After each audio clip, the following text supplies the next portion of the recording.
Poe eta beda jeung poe-poe biasana. Soalna kuring ditinggalkeun kudu jadi bapak kuring salilana. Bapak kuring maot alatankeunna ku panyakit.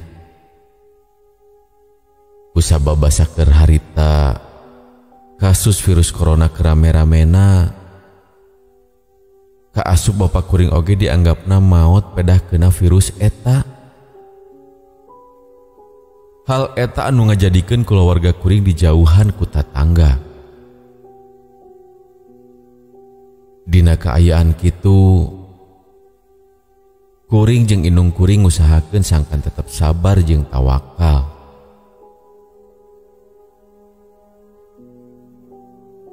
Sanajan hate kuring anu dirasakeun harita karasa nyeri pisan. Lantaran kuring geus ditinggalkeun kudu jadi bapak kuring. Ngaran kuring Alpin. Harita umur kuring karek 14 tahun. Sanggeus bapak kuring maot, nya kuring jeung indung kuring teh ngan cicing duaan di imah. Poe-poe anu biasana rame ayeuna mah sepi jeung sedih. Kuring jeung indung kuring jadi mineng muyung jeung cicingeun. Lantaran beja ngeunaan bapak kuring anu maotna pedah corona teh geus gujrud di lembur. Nya antugna kuring jeung indung kuring teh beuki dieu dijauhan ku warga di lembur. Nepi ka eueuh anu daek ka imah kuring lantaran sieun keuna ku eta panyakit teh. Hangeunaan eta anu nyieun hate kuring jadi sedih. Tapi tetap kuring nyobaan jang sabar jeung kuat. Di poe katilu sanggeusna bapak kuring maot, kira-kira jam 8 peuting, kuring ngadenge indung kuring keur ngobrol jeung batur di kamar. Hal eta anu jelas kadenge ku kuring. Soalna kamar indung kuring teh ayana di sabelaheun kamar kuring.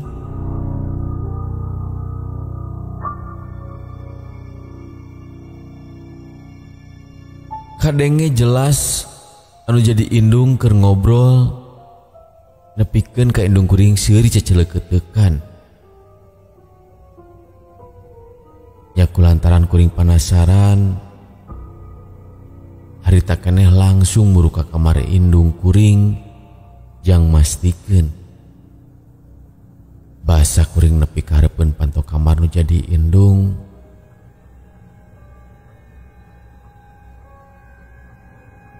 Katempo nu jadi indung keur piuk sabari ngobrol sorangan.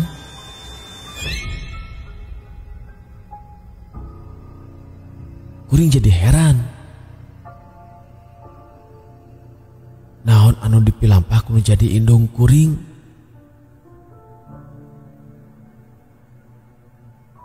Tapi kuring jadi surti kada kaayaan. Hal eta anu nyieun kuring jadi sedih. Lantaran nu jadi indung teh can bisa narima kenyataan ieu. Harita kuring ngantepkeun indung kuring. Basa rek balik deui ka jero kamar. Kuring nempo siga aya salah saurang jalma anu keur ngajanteng di luar. Bari nempokeun ka kuring tina kaca jandela. Lantaran penasaran, nya kuring indit keluar.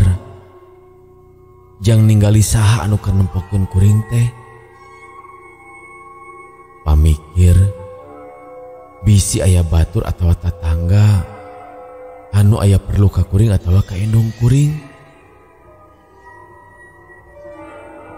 Tapi basa kuring nepi keluar imah, kuring jadi bingung. Lantaran di luar teh eueuh sasaha anu kasampak ngan aya sesat anu pabalakak nu aya di teras imah kuring.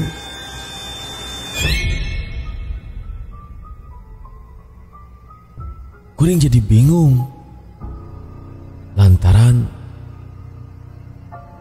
di deket imah kuring mah cek rarasaan mah eueuh taneuh. Soalnya geus ditutup ku batako jeung ku keramik. Palingan dina ayana oge nya di pentaseun jalan hareupeun imah kuring. Kuring merhatikeun sabudeureun eta tempat. Tapi waleh pugu eueuh sasaha. Sanggeus nempoyan di luar geus pugu eueuh sasaha. Nya kuring oge asup deui ka jero imah. Ngan basa rek asup ka jero imah, ngadak-ngadak ka ambek ku kuring asa bau bangke. Atuh kuring jadi ungas-ingus harita. Neangan ti mana datangna eta bau. Basa keur nyusur neangan eta bau.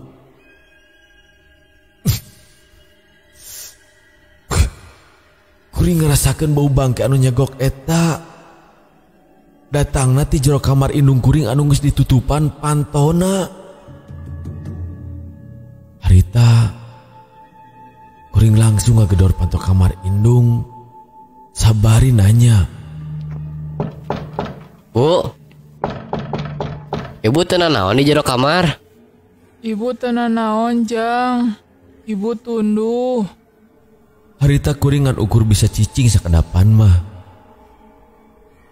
Sanggeus kitu kuring langsung indit ke kamar kuring. Lantaran bauna masih kaambeu keneh, nya kuring oge nyemprotkeun pengharum ruangan. Sangkan kuring teu ngarasa kaganggu. Dina poe kaopat bapak kuring maot,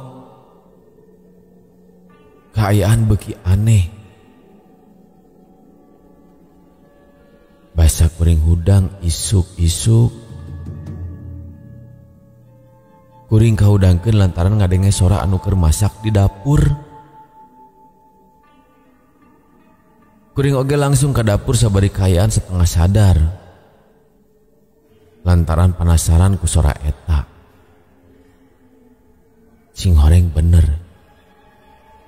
Indung kuring keur masak di dapur, nyiapkeun sarapan jang kuring. Teu loba mikir deui. Nya harita kuring langsung diuk di eta kursi. Bari nungguan indung kuring keur masak. "Masak naon, Bu?" Masak opor hayam, beuki Bapak Ujang. "Wah, ngeunah tuh, Bu. Mana Bapak, Bu? Tumpen can hudang." Enggeus tuh, aya keur dicai. Harita memang kadenge aya sora anu keur dicai. Kuring oge can sadar lamun bapak kuring teh geus maot. Tekung si lila bener we bapak kuring teh kaluar ti cai. Manehna ngaliwat ka hareupeun kuring. Basa geus aya di hareupeun, bapak kuring ngajak seuri ka kuring. Tapi seurina teh seuri anu lempeng, sabari manehna lempang ka kamar. Kuring anu acan sadar lamun bapak kuring teh geus maot, masih nembongkeun sikap anu biasa sabari nyaho HP. Tekung si lila masakan indung kuring oge geus jadi. Siga kalobaan budak zaman ayeuna lamun saacan dahar nya kuring motokeun heula dahareun anu karek asak menang masak indung kuring. Nu satuluina foto eta ku kuring dijieunkeun status dina WA kuring. Soalna jarang oge indung kuring nyieun opor hayam anu jadi kabeuki kuring jeung bapak kuring. Jang, ibu ka kamar dek siap-siap heula nya. Ujang mandi heula saacan dek dahar. Harita kuring nyanyakeun omongan indung kuring sabari nyoo HP. Tekung silila aya salah saji babaturan ngomen kana status WA kuring. Tapi anu jadi nyieun kuring reuas basa maca WA teh nu jadi babaturan. Kusabab babaturan kuring nga-WA nyebutkeun hampura kuring teu bisa datang basa bapa maneh maot. Ukur bisa ngadoakeun sangkan bapa maneh bisa ditarima amal ibadahna jeung aya di sisi Allah. Kitu eusi WA ti babaturan kuring. Maca eusi WA sarupaning kitu kuring reuas kacida nepikeun ka HP kuring murag kana tehel. Harita keneh kuring langsung sadar yen bapak kuring teh geus maot. Teu dilatih harita indung kuring kaluar ti kamarna. Anu saterusna diuk hareupeun kuring sabari nyiapkeun dahareun.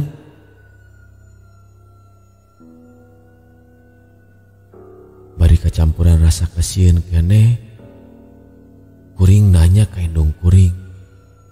Papa mana bu? Di kamar Jang, ngomong nama tegareunah awak. Harita keneh kuring langsung nyadarkeun nu jadi indung kuring yen bapak teh geus maot.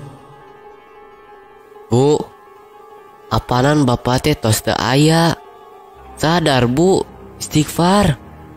Maneh lamun ngomong tos ngacapruk, ngadoakeun bapa maneh maot. Budak siga kumaha maneh teh, sopan ka kolot teh. Hayu orang tempo ka kamar lamun ibu teu percaya. Harita keneh kuring leumpang muru ka kamar indung kuring. Tapi nu jadi indung ngadon ka tempo siga anu beuki ambek ka kuring. Kuring dianggap geus teu waras jeung teu sopan. Harita keneh indung kuring langsung nutupan pantok kamarna jeung ngomong tong ngaganggu nu jadi bapak. Ngadenge omongan siga kitu ti nu jadi indung. Kuring ukur bisa cicing jeung teu wani ngalawan. Anu satuluina kuring indit ka cai maksud rek si beungeut. Basa aya di jero cai puguh aya anu aneh jang kuring.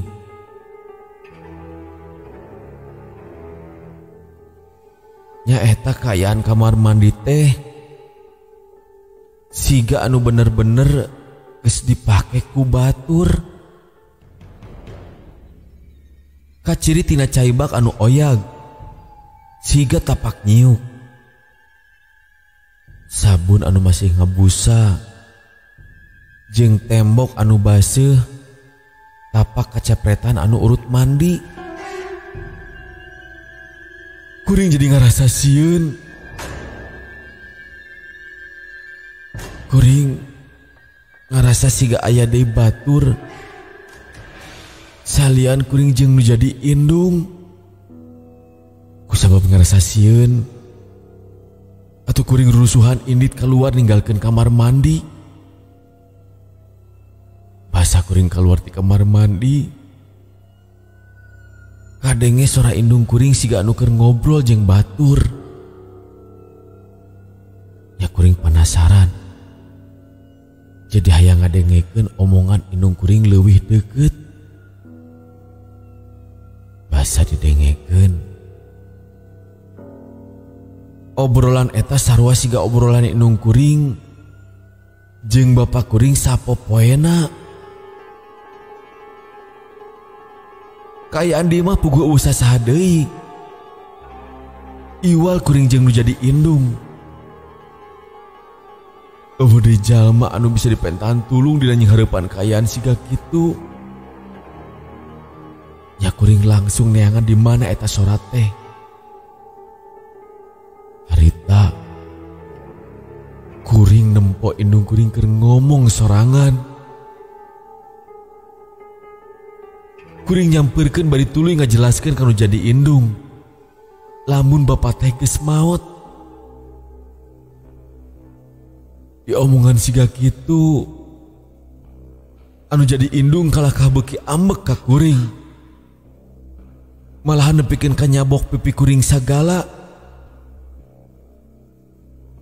Kuring sedih nempo indung kuring sarupaning kitu. Ya kuring ceurik bari langsung indit ka kamar. Pikiran kuring jadi teu paruku.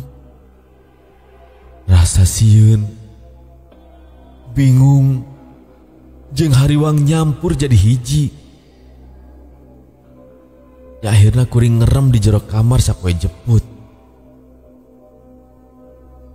Peutingna kuring ka kamar mandi, mutuskeun rek mandi sabab poe eta kuring can mandi.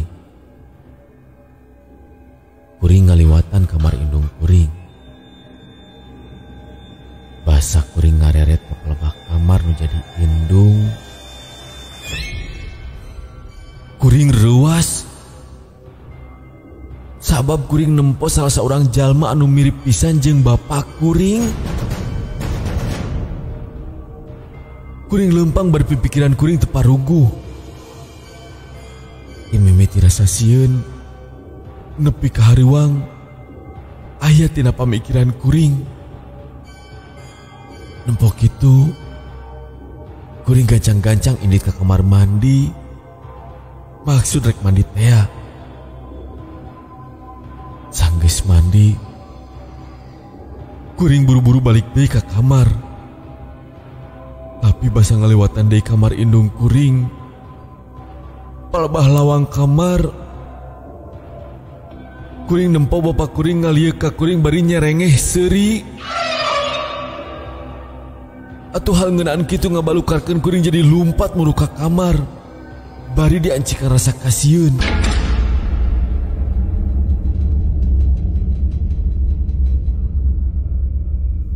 Singkat carita,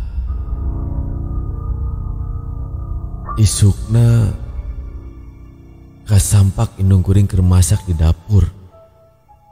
Migawe hal anu saperti biasana.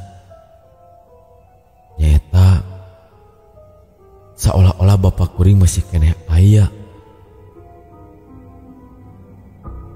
Kuring can bisa ngomong nanaon deui kanu jadi indung. Harita kuring langsung indit ka kamar mandi. Sajeroning di jero kamar mandi,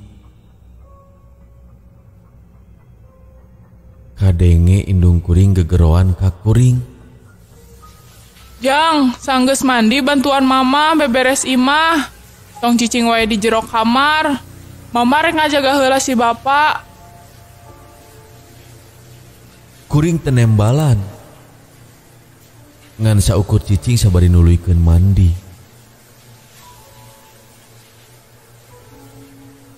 Sanggeus beres mandi, kuring nempo panto kamar indung kuring dina kaayaan nutup rapet.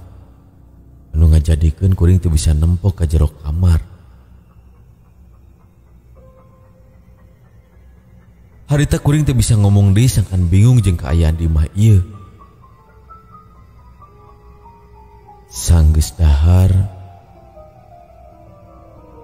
kuring langsung mersihan imah sabab eta parentah tinu jadi indung.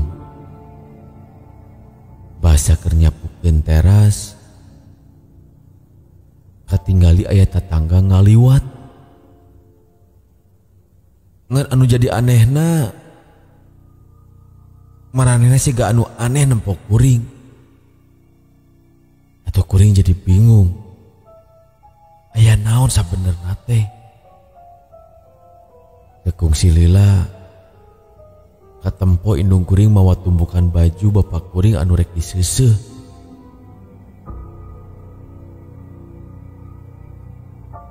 Basa indung kuring keluar nu jadi indung poho jang nutupan deui eta pantok kamar. Ngarasa kesempatan jang kuring nya kuring leumpang lalaunan maksud rek nempok kayaan di jero eta kamar. Basa kuring nempok ka jero kamar kuring reuas kusabab aya pocong anu jangkung keur diuk tina kasur. Kuring langsung ngagorowok sabab gusieun teh. Indung kuring ngadenge gorowokan kuring anu langsung manehna oge nyampeurkeun ka kamar. Harita kuring teu ngomong naon anu katepok ku kuring. Kusabab pasti kuring bakal dicarekan deui. Kuringan ukur bisa cicing jeung teu ngomong nanaon. Ningali kitu nu jadi indung langsung nutupan di eta panto. Tapi aya anu karasa ku kuring ningali tingkah pola nu jadi indung. Kuring ngarasa yen sabenerna nu jadi indung kuring ge geus nyahoeun. Kuring mimiti curiga kana jadi indung. Puguh sanyaho kuring cek beja ti jalma kalobaan. Yen lamun aya jelema anu geus maot saacan ketujuh poe nama lelembutana masih kene aya teu jauh ti kulawargana. Jeung lamun aya urusan anu can beres lelembutan eta moal bisa tenang jeung tuluy nembongan. Sapoe eta indung kuring cicing di jero kamar. Teu karasa waktu geus wanci peuting deui. Harita kuring keur salat isya. Kuring ngerasa siga aya anu keur merhatikeun kuring di tukangeun. Basa kuring nempo saliwatan dina kaca eunteung kamar kuring.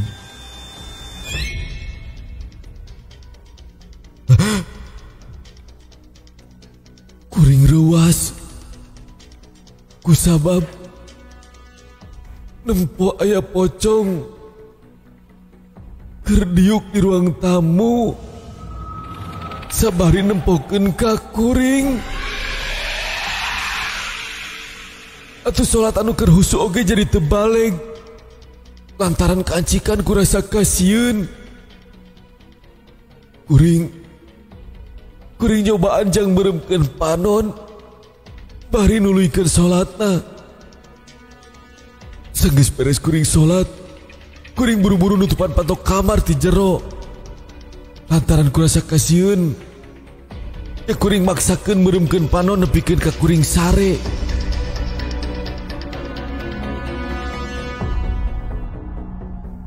Kuring hudang di jam 12. Kahudangkeun kulantaran kadenge siga aya sorang ngarenghap di tukangeun kuring. Kuring jadi rungah-ringeuh. Sora naon anu karenge ku kuring teh. Basa kuring nempo ka tukang. Astagfirullahaladzim. Kuring nempo aya pocong. Pas pisan ditukangeun kuring. Masih kabayang eta beungeut pocong teh. Beungeut sabeulahna geus rajet. Jeung ngaluarkeun getih tinu tarangna. Tapi kuring yakin lamun eta pocong teh lain bapak kuring. Kuring soak nempo eta pocong. Nepikeun ka kuring ngagorowok satarikna. Ibu pocong! Kuring oge langsung lompat ke tengah imah sabari cerik. Tekung si lila. Indung kuring oge nyusul bari cerik. Langsung ngagabruk gegepan kuring. Teu lila. Bahasa kuring jeung indung kuring keur cerik. Katempo di kursi anu aya di deket kuring. Aya pocong keur diuk bari sirana tungkul ka handap. Harita kena indung kuring nutupan panon sabari ngomong. Indit pak, bapak mah tos teu aya. Teu ngaganggu abdi sareng si Ujang. Ibu janji bakal ngabersihkeun ngaran bapak. Ibu bakal ngomong ka warga lamun bapak teh maotna lain karena COVID. Bahasa indung kuring geus ngomong siga kitu. Kadenge ku kuring di dapur suara piring jeung parabotan siga anu dibalang-balangkeun. Anu dibarengan eta pocong teh ngiles ngaleungit.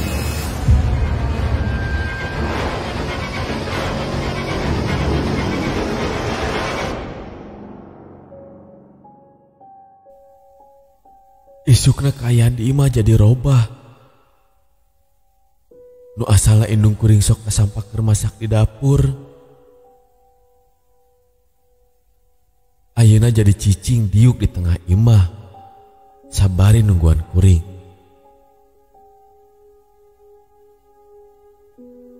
Nempo sarupaning kitu. Ya kuring nyampeurkeun langsung nangkep ka indung kuring. Nu jadi indung cerik sabari menta hampura. Nyadina kaayaan kitu. Kuring oge nempo kaayaan kamar indung kuring anu pabalatak.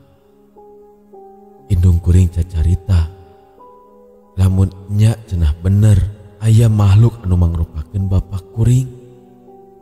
Eta makhluk datang moal poe ka kulawarga kuring. Anu puguh keur dijauhan keluarga. Kusabab beja maotna bapak kuring.